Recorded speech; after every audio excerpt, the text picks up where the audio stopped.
Vous savez, le Front National, on va faire un peu d'archéologie politique, mais le Front National a toujours été sioniste. Le Front National a toujours été pour la création de l'État d'Israël. Mais j'ai toujours affirmé que la Palestine avait un droit immémorial à l'existence, à un territoire et à une patrie.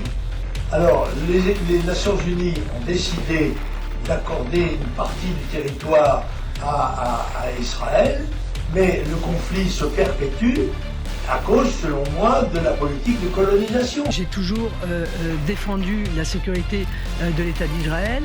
Je vous dis, le Front National, historiquement, a toujours été pour la création d'un État juif. Si Israël, comme je le pense, devrait se maintenir dans ses frontières, Israël a droit aussi à la sécurité, et à une sécurité garantie même par les Nations Unies et la pression internationale.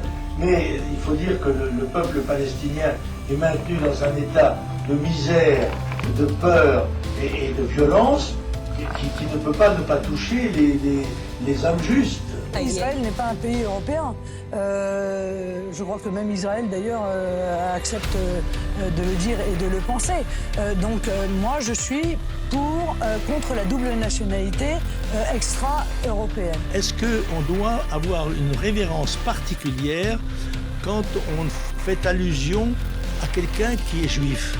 Moi, je considère les Juifs comme des Français à part entière, comme les autres.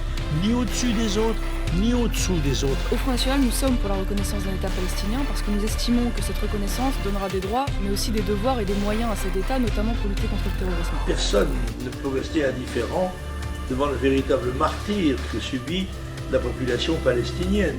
Qui envoie ces roquettes vraiment? Je ne sais pas.